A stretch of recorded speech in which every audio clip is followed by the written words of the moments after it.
Bueno, pues nos toca el Salmo número 14. Y entonces, el tema de este Salmo es la depravación del hombre en los últimos tiempos, expresada en su ateísmo, en su impureza, su rebelión. Y a ver si hay más por ahí más.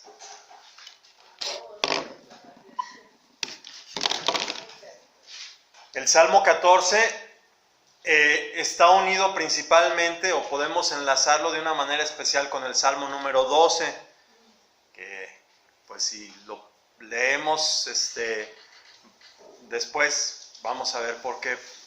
Porque en aquel Salmo vimos la corrupción de los últimos días, el hombre piadoso había pasado a un segundo plano y parecía que el hombre sin Dios estaba en control de la situación.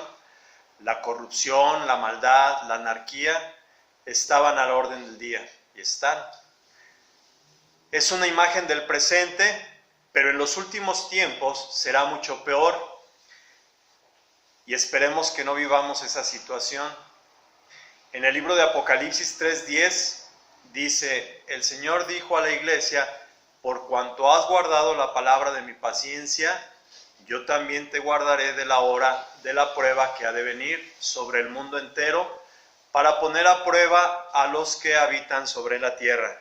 Entonces, aunque la situación va de mal en peor y vemos que es una realidad, el otro día fuimos con unos amigos y hablábamos de cómo ha avanzado la tecnología y cómo la ciencia es increíble, todo lo que tiene ahora, y comentaban, ¿no? Pues ya va a llegar el momento en el que hasta vamos a poder alargar nuestros años, y tocaban ese tema, y les digo, la verdad, yo no quiero vivir tantos años, porque me decían, bueno, pues si vives tantos años en buenas condiciones, que estés muy bien físicamente, ¿a poco no te gustaría? Les digo, la verdad, no me gustaría, porque si así mi corazón se duele cuando veo toda esta, por ejemplo, destrucción del planeta, ¿no? Hubo un manglar en Quintana Roo, en donde mandé. Es una zona, no es boscosa porque o sea, no se dice boscosa porque no está en el bosque. Manglar es lo que está en el mar, en el tropical.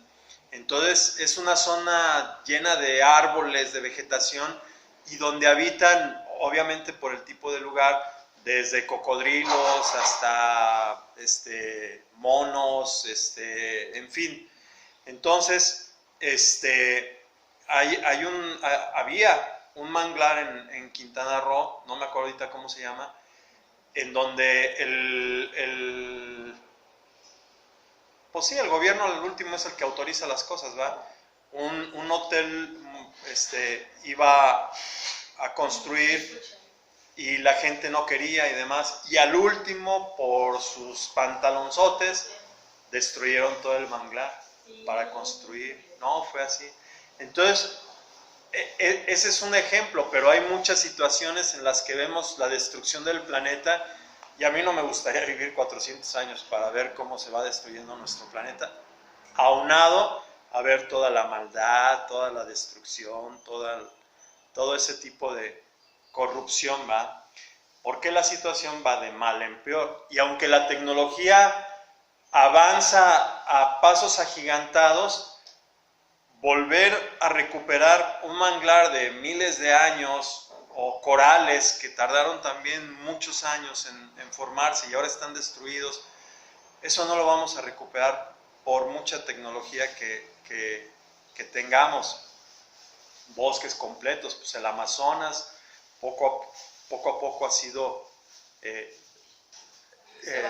se va consumiendo poco a poco, nuestras zonas aquí en México también, talas clandestinas, en fin, y luego nos quejamos del clima, el calor, las lluvias, toda esta situación. Entonces, pues sí, vemos que va avanzando esto, Pero aquí en Apocalipsis, bueno, pues tenemos esta promesa, ¿no? Por cuanto has guardado la palabra de mi paciencia, yo también te guardaré de la hora de la prueba que ha de venir sobre el mundo entero para poner a prueba a los que habitan sobre la tierra. O sea que probablemente ya ni nos toque ver esa situación. Anita, el versículo 1 de Génesis 1, ¿qué dice?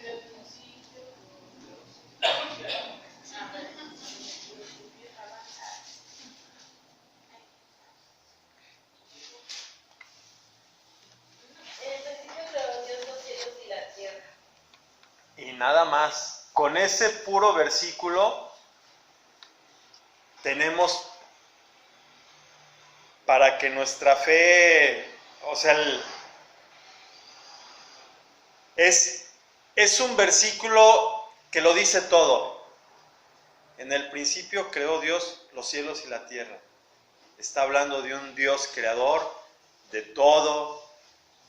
Es un versículo suficiente para que creamos en un Dios.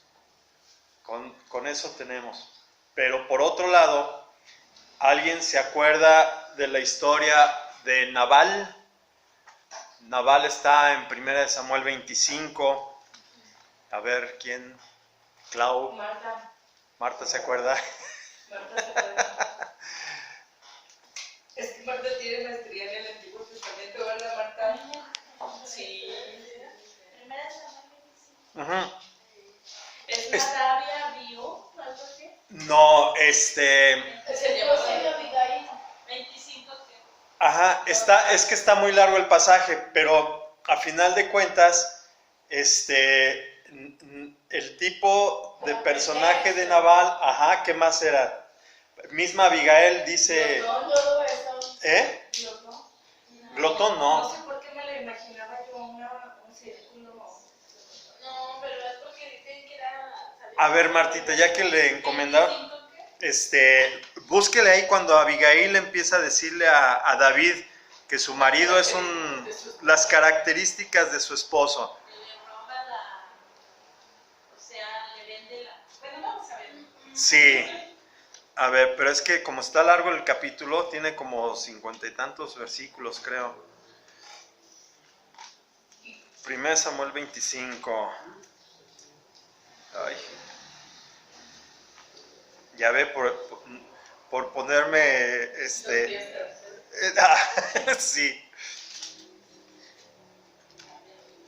Me hace que como de 30 y tantos. A ver. Creo que mi Biblia no trae ese pasaje. Se la regresaron. 34 más o menos. A ver, entonces 34. ¿Qué dice Martita? Vamos a leerle. Porque vive Jehová Dios de Israel, que me ha defendido de hacerte mal, que si no te hubiera dado prisa en venir a mi encuentro, de aquí a mañana no le hubiera quedado comida a Nabal ni un varón. ¿Sí? ¿O es más arriba? Yo creo que es más abajo, ¿no? Y Abigail, en el 36, y Abigail volvió a Nabal, y aquí que él tenía banquete en su casa, como banquete de rey, y el corazón de Nabal estaba alegre, y estaba completamente ebrio, por lo cual ella no le declaró cosa alguna hasta el día siguiente. Ya vi que es el 23, mire, ahí le va. Y cuando Abigail vio a David, se bajó prontamente del asno, y postrándose sobre su rostro delante de David, se inclinó a la tierra, y se echó a sus pies y dijo: Señor mío, sobre mí sea el pecado, mas te ruego que permitas que tu sierva hable a tus oídos y escuche la palabra de tu sierva. No hagas caso ahora, mi señor, de ese hombre perverso, de Nabal, porque conforme su nombre, así es. Él se llama Nabal, y la insensatez está con él, mas yo, tu sierva, no vi a los jóvenes que tú enviaste. Con eso tenemos. Entonces, el versículo 1 del Salmo 14, ¿qué dice, Clau? ¿Estamos en el Salmo Salmo 14, versículo 1.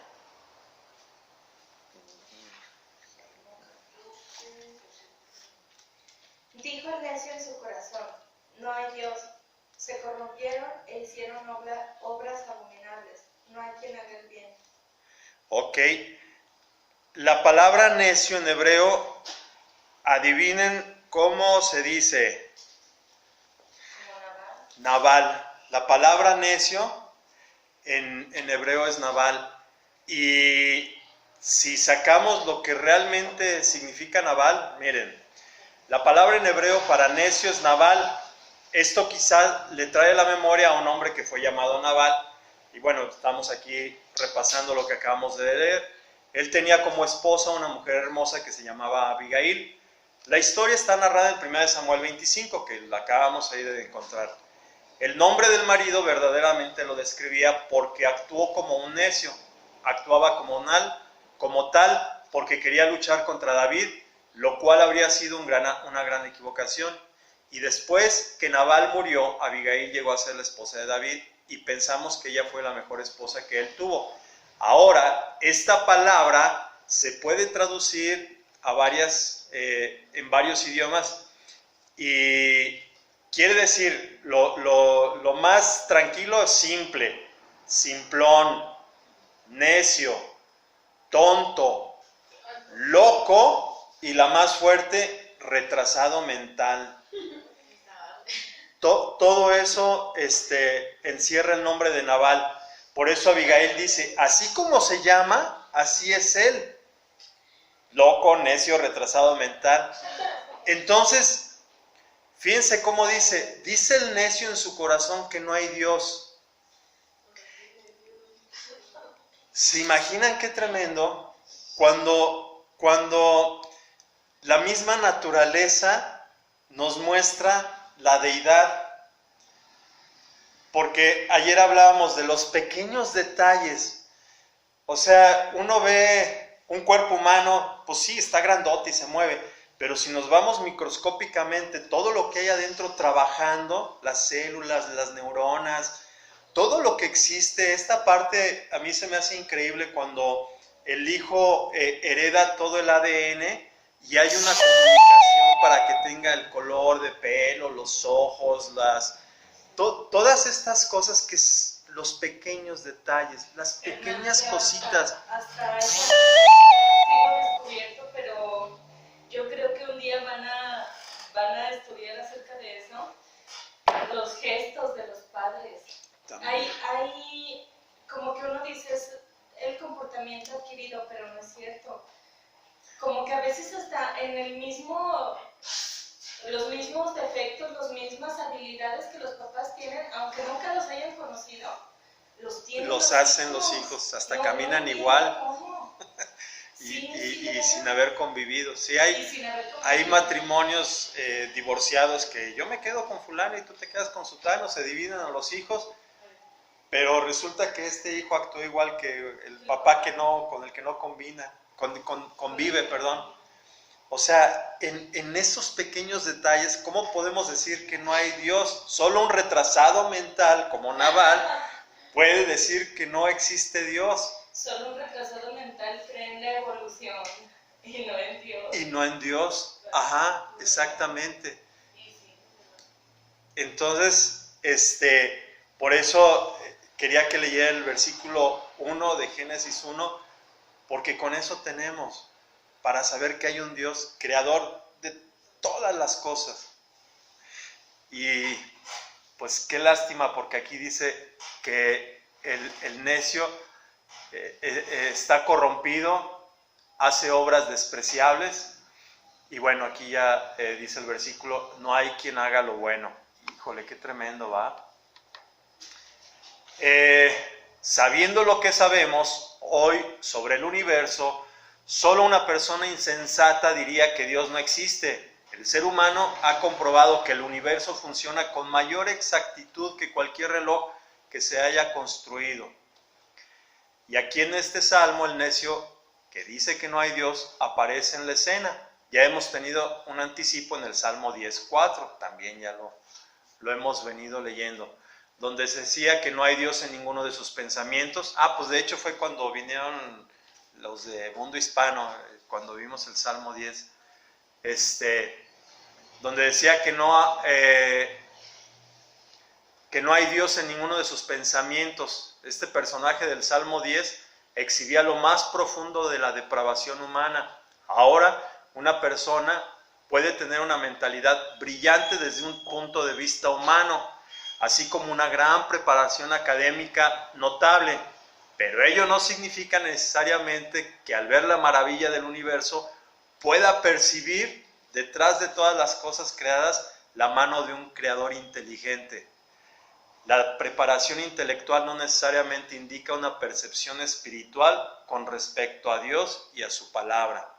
Entonces, por eso vemos a veces, ayer hablábamos también de los doctores, la mayoría de ellos son ateos, le quieren encontrar, son muy inteligentes, pues pueden hacer operaciones muy sofisticadas, pero en su mente no cabe un Dios, no hay para un doctor milagros, y cuando pasan cosas y no los ven, y es gente que se preparó durante años y tienen a veces coeficientes intelectuales muy altos, pero pues a final de cuentas necios, porque no pueden ver las maravillas, y más un doctor cuando está operando y ver cómo funciona cada cosita, ¿no? Cómo se conectan. Versículo 2, Immanuel. Jehová miró desde los cielos sobre los hijos de los hombres para ver si había alguno entendido que buscara a Dios. También lo vimos en un salmo que compartía, ¿no? Como que me imagino a Dios escaneando el planeta, viendo a todos los hombres, pero dice, para ver si había algún entendido que buscara a Dios. ¿Y qué fue lo que encontró? Pues en el versículo 3 vamos a ver. Pero no, todos se desviaron, todos se corrompieron. No hay ni uno que haga lo bueno, ni uno solo. Qué terrible, porque dice que no hay ni uno. Oye, pero yo creí. Pero si nos analizamos a nosotros mismos, el otro día nos pusieron una tarea, ahí donde estudiamos, pues como que se enfocan mucho en el conocimiento, conocer, el hebreo, el griego, el esto, el otro, aquello. Y entonces, bueno, que ya tenemos todo el conocimiento, pero no venimos aquí nada más para conocer, venimos para hacer, y ahí hay una gran diferencia. Entonces, durante esta semana, lo voy a repetir, y hasta se los voy a dejar de tarea, durante esta semana, analícense todos los días a ustedes mismos cuando hacen lo bueno y cuando no lo hacen. Porque a veces sabemos hacer lo bueno y no lo hacemos. Y a veces ni siquiera nos remuerde la conciencia no haber hecho lo bueno. Entonces, sí está bien llenarnos de conocimiento de la palabra, de historia, de geografía, de culturas antiguas y modernas, etcétera, etcétera. Pero nuestro vivir tiene que ser como un verdadero creyente, no como un intelectual. Entonces, cuando dice aquí que no halló ninguno, caray, pues a veces hasta uno que camina en santidad y en una nube alzando los pies, no, nuestro corazón es malo por naturaleza. Hasta que no estemos delante del Señor, estaremos perfeccionados, pero mientras nuestra carne. Yo en esa semana de ejercicio descubrí que soy un monstruo en el volante. Sí, o sea, si me voy analizando todos los días a hacer lo bueno, mi conclusión es que yo en el volante soy un monstruo, porque no soy tolerante al que se me cerró. O el otro día, eso fue un sábado, nosotros nos reunimos los sábados, el domingo estaban haciendo una reparación y un camioncito estorbó el paso y yo era el primero en estar ahí y me empezaron a echar para atrás y me enojé porque en mi propia colonia mi caminito de todos los días me lo estaban invadiendo. Entonces dije, ups, soy un monstruo en el volante y eso no debe de ser. Pero este ejercicio me ayudó a que ahora que voy conduciendo, me voy analizando quién soy. ¿Reflejo la estatura del varón perfecto o reflejo al demonio que llevo dentro? ¿Qué es lo que reflejo a los demás? Y luego ahí en la colonia, que salga un vecino y que me vea ahí haciendo mi rabieta, qué feo, ¿no? Entonces, pues aquí dicen, no hay ni uno que haga lo bueno. Todos se desviaron, aún se han corrompido. No hay quien haga lo bueno, no hay ni siquiera uno. Que no sabe, hermano. Qué fuerte, ¿va? Es un versículo fuerte. La verdad, o sea, porque muchas de las veces pensamos que estamos bien, pero todos esos detalles, o sea, no es cierto. Es cierto que nuestra conciencia ni siquiera nos hace nada. O sea, Yo creo que ahí está lo peor. y lo sabemos y ni siquiera nos hace nada, porque nos sentimos tan seguros, yo creo, de que, y ese es Sí. nuestro gran miedo. Ya creí, ya la libré. Al cabo, pues tenemos quien abogue por nosotros, ¿va? Y resulta que, híjole, con este ejercicio la verdad es que sí, pues podemos conocer esta cuestión de los matrimonios y demás, pero hay que hacer, no conocer. Es que yo creo que también ayer estuve a punto de discutir con Mario por una tontería, porque yo quería que me pusiera una canción y no me la puso. Pero ese detallito tan simple como les estoy contando, era el inicio de la guerra mundial, Z, Sí. ¿verdad? Sí. Entonces, yo me sentí muy demasiadísimo enojada y mi boca iba a empezar a vomitar. Y luego dije, qué fácil es exigir lo que uno quiere y qué difícil es darlo, ¿verdad? Y Mario como que dijo, ya, estoy listo. Ya no contesté nada, porque recordé lo que decía el hermano David en el sermón de que no se trata de que nosotros en nuestra mente conocemos lo bueno, pero no está en nuestro ser hacerlo. Como dice, porque no hay ni siquiera un gusto. Porque gracias sean dadas a Dios por su Hijo y por su Espíritu Santo, porque nosotros, este versículo es del Antiguo Testamento, pero yo creo que gracias a eso, muchas gracias a Jesús por la obra que hace en nosotros, ¿verdad? Que si bien yo entendí que yo no necesito estar esforzándome en ser buena, yo necesito estar esforzándome en conocer a Dios, porque en la medida en que yo lo conozco, lo reflejo. Yo nunca por mis fuerzas voy a poder reflejarlo, nunca jamás, porque en mí está dado el mal, en mí está dado en que es muy fácil respetar a mi marido cuando siento que él me está respetando. Pero si yo siento que él no me está respetando, es lo imposible. O sea, yo ya llevo 7 años casada y les puedo decir que ni una sola vez triunfé en querer yo por mí respetar a mi marido y principalmente respetar a Dios. Nunca ni una sola vez respeto.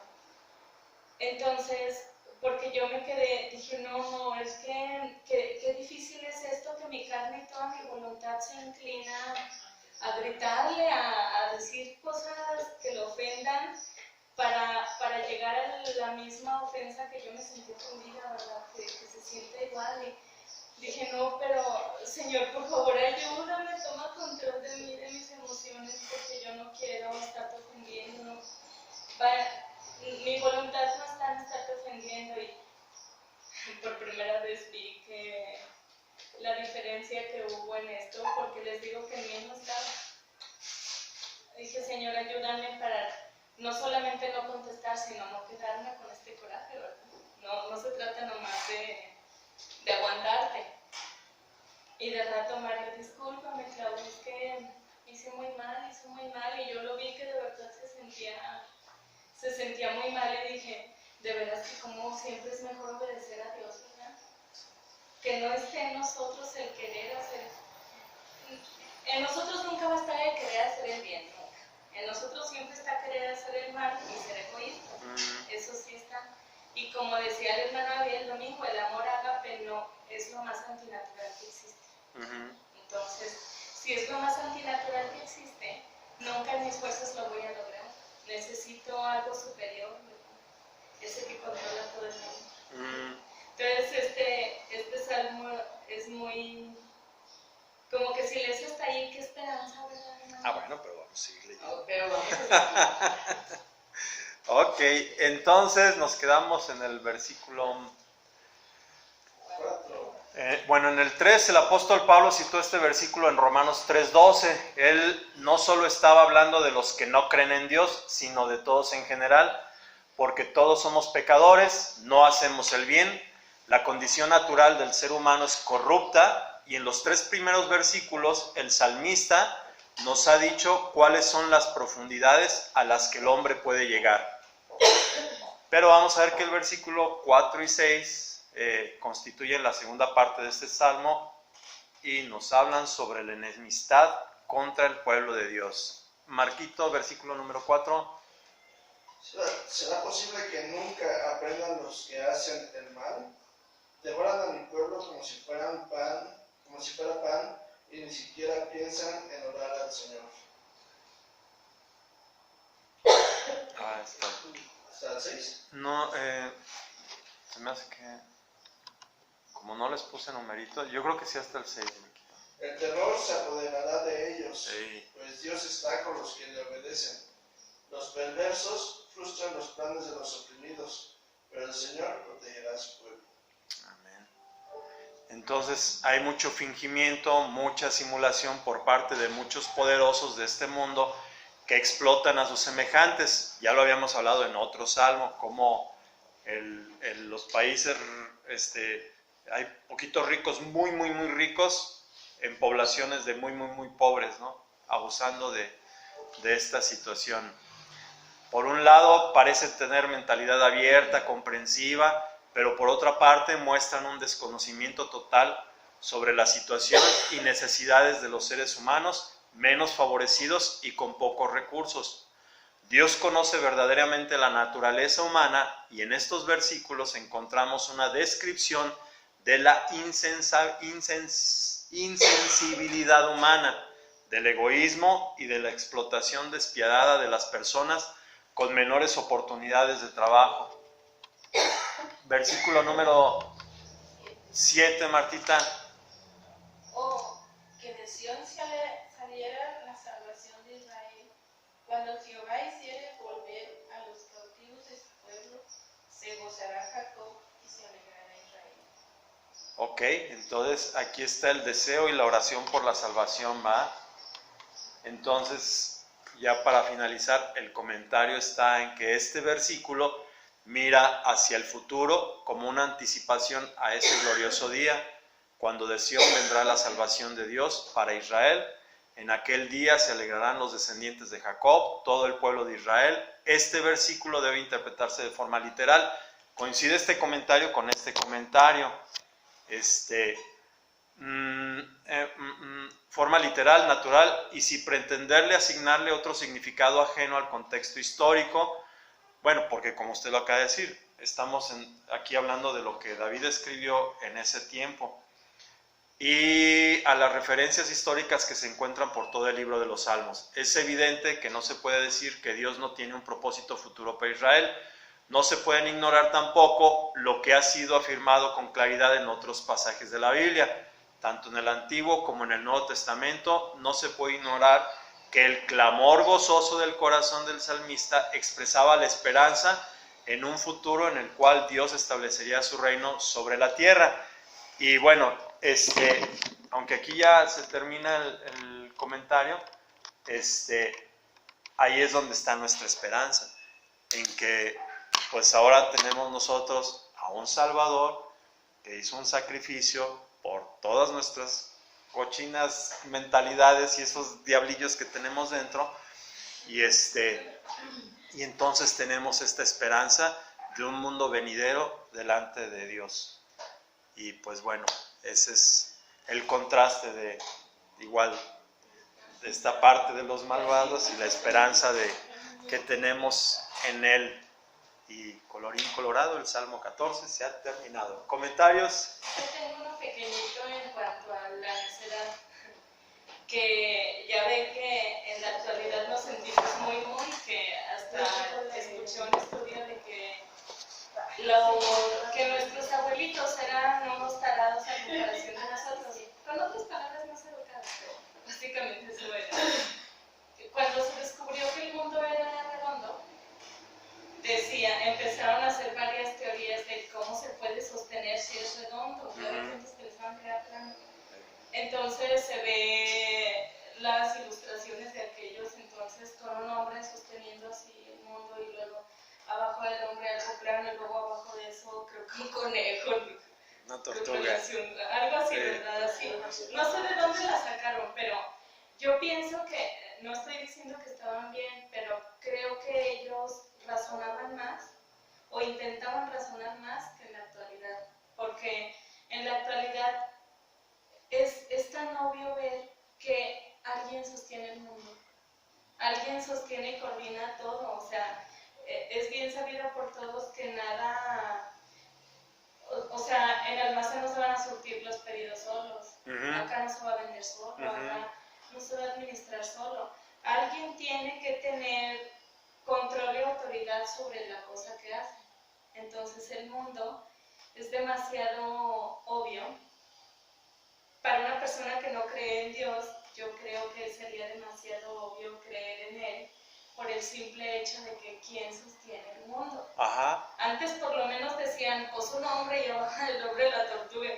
Puras bobadas, ¿verdad? Sí. Pero por lo menos tenían la conciencia de que alguien tiene que sostenerlo. ¿Cómo va a estar flotando nomás así? Sí. ¿Cómo va a estar por la fuerza bueno, antes no conocían la fuerza de gravitación, ¿verdad? Ni esas cosas, pero ahora, como dicen Romanos, que diciendo ser sabios, se hicieron necios. ¿Por qué? Porque, ¿cómo puede un doctor conocer tanto y pensar que solo porque sí, ahí está?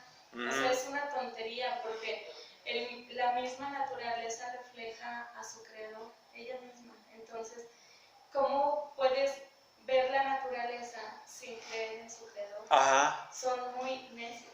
Sí, de hecho, también lo comentábamos en algún salmo, los primeros científicos, los primeros, pues ahora sí que grandes, siempre sabían que había un Dios, siempre sabían, o sea, no negaban la negación de un creador. El problema es que... investigar las universidades que adoraban a Dios. Ajá, pero fue a través de los años que se fueron corrompiendo y ahora el científico está peleado con la fe. Los grandes doctores, o sea, los personajes así muy intelectuales, ya están peleados con la fe. Y se fija, hermano Leo, Y antes no. que ahora quién es grande. O sea, realmente ahora quién es grande. Yo no escucho, por ejemplo, de Newton.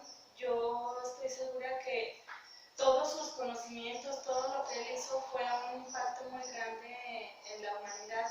Y todas esas personas que en la escuela nos enseñan, la mayoría eran creyentes. Y ahorita, que muy sabios, y bueno, yo no conozco a nadie que en la actualidad sea grande, realmente Sí. lo es, como que ya nada, como que eso se apagó, se fija, porque Einstein, él también era creyente. Sí, los grandes, los meros chipocles eran creyentes, los papás, pero no digo que no sea cierto, ya no hay gente así, pero también le voy a decir una cosa, el problema es que ahora, o desde mi punto de vista muy personal, es que ahora la civilización ha avanzado de tal manera que si Marquitos es un super cerebrito, yo como empresa voy a quitar su nombre y voy a levantar Industrias Leo. Y entonces queda escondido el gran descubridor, ¿sí me explico? Eso es, el abuso, el pecado, ajá, es lo que estábamos viendo ahorita. El que siempre tiene más, y entonces sí hay nombres de gente que ha tenido avances. Fíjate, ahora existe algo, un sistema, un tubito así, que absorbe el ambiente, y como el ambiente tiene humedad, de aquí abres y sale agua. Eso a mí se me hace genial, ¿no? Y ya lo inventaron, ya existe. Pero hubo un cerebro atrás de eso. Pero la marca del aparato es lo que va a salir. La empresa fulana descubrió esto. ¿Sí me explico? Entonces, sí hay gente todavía con grandes cerebros, pero la sociedad también los esconde, ¿no? Yo creo que se va a ir extinguiendo entre más se vaya